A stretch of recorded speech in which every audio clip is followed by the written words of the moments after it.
Assalamualaikum warahmatullahi wabarakatuh. Halo teman-teman, di sini kami akan mempresentasikan tentang sistem pemerintahan Indonesia. Kami beranggotakan Gita Nur Fadilah sebagai pemateri, Indah Nur Ilma sebagai pemateri, dan saya Muhammad Hadi Asrul sebagai moderator, Cinta Sri Puspita sebagai materi. Oke, langsung saja kita mulai ke materi pertama. Yang kita ketahui, sistem pemerintahan Indonesia terbagi menjadi 3 bagian. Yang pertama yaitu Orde Lama, kedua Orde Baru, dan ketiga Orde Reformasi. Sekarang mari kita bahas tentang Orde Lama. Orde Lama adalah merujuk pada periode pemerintahan pertama Indonesia yang berlangsung dari kemerdekaan pada tahun 1945 hingga jatuhnya Presiden Soekarno pada tahun 1966 di bawah Dr. Soekarno. Orde Lama fokus membentuk identitas nasional dan mengerahkan Indonesia untuk menjadi bangsa yang mandiri dan bebas dari pengaruh kolonial serta kekuasaan asing. Teman-teman tahu gak apa kelebihan utama dari pemerintahan Orde Lama pada masa kepemimpinan Insinyur Soekarno? Nah, yang pertama adalah peningkatan identitas nasional dan persatuan. Yang kedua, perlawanan terhadap kolonialisme dan imperialisme. Yang ketiga, integrasi Irian Barat ke wilayah Indonesia. Yang keempat, pembangunan dasar sistem politik demokrasi terpimpin. Yang kelima, semangat revolusi dan ideologi Nasakop. Yang keenam, peran internasional dan hubungan yang luas dengan negara berkembang. Dan yang terakhir, ketujuh, yaitu pembentukan semangat revolusi sosial untuk kesejahteraan rakyat. Teman, ternyata sistem pemerintahan Orde Lama tidak cocok pada kala itu karena memiliki beberapa kekurangan. Di antaranya, yang pertama, ketidakstabilan ekonomi yang parah. Yang kedua, sentralisasi kekuasaan dan demokrasi yang terbatas. Yang ketiga, konflik ideologi dan keturunan sosial. Yang keempat, kebijakan luar negeri yang konfrontatif.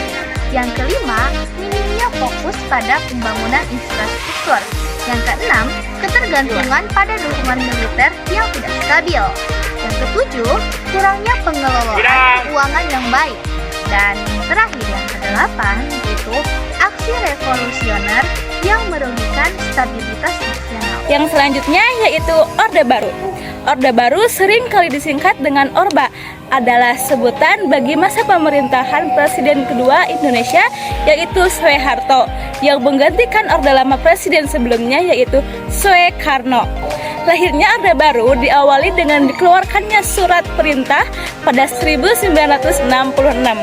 Orde Baru berlangsung dari tahun 1966 hingga 1998. Dalam jangka waktu tersebut, ekonomi Indonesia berkembang pesat meskipun hal ini terjadi bersamaan dengan praktik korupsi yang merajalela dan mengekangkan kebebasan berpendapat. Yang selanjutnya, kelebihan sistem pemerintahan Orde Baru. Yang pertama, perkembangan GDP per kapita Indonesia.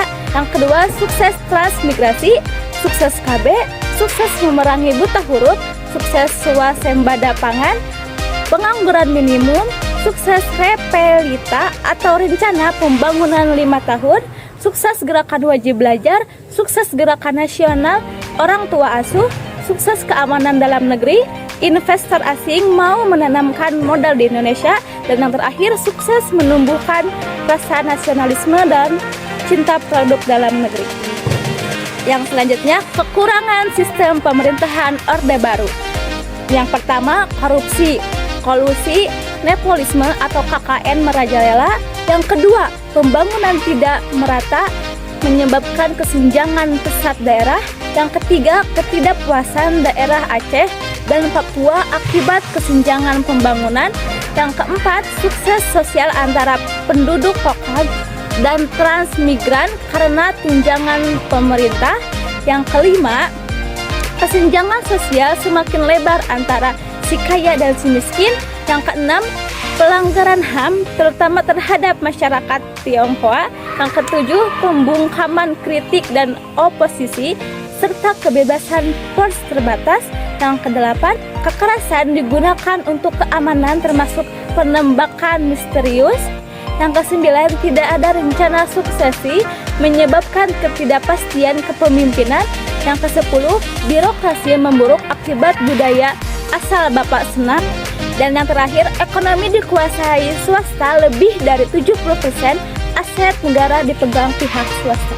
Oke teman-teman, setelah tadi kita membahas dua era, yaitu Orde Lama dan Orde Baru, sekarang kita masuk kepada era yang ketiga, yaitu era reformasi. Era reformasi atau pasca Soeharto di Indonesia dimulai pada tahun 1998, tepatnya pada kedatangan Soeharto. Presiden Soeharto mengundurkan diri pada 21 Mei 1998 dan digantikan oleh wakil presidennya saat itu, yaitu B.J. Habibie. Masa reformasi dalam arti sempit meliputi periode 1998 sampai 2004, yaitu sampai dengan pemilihan umum Presiden Indonesia tahun 2024 yang pertama. Dalam arti luas, hal itu berlanjut hingga kini. Periode ini didirikan oleh lingkungan sosial politik yang lebih terbuka. Setelah kita mengetahui masa reformasi itu apa, sekarang ada kelebihan dan kekurangan pada masa reformasi ini.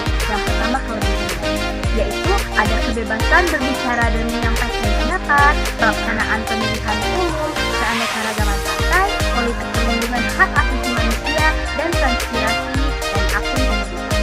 Sedangkan kekurangannya diantaranya ada korupsi yang masih tinggi, ketidakstabilan politik, polarisasi politik, pemberdayaan ekonomi yang tidak merata, dan tantangan sosial dan budaya.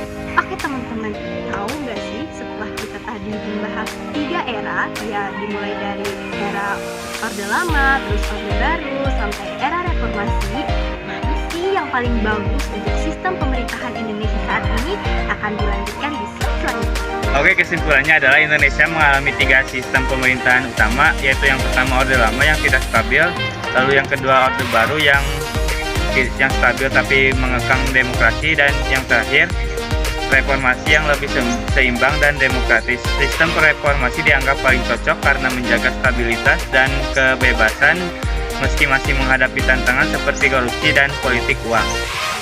Sekian presentasi dari kelompok kami. Mohon maaf bila ada kesalahan atau kekurangan. Wabillahi taufiq wal hidayah. Assalamualaikum.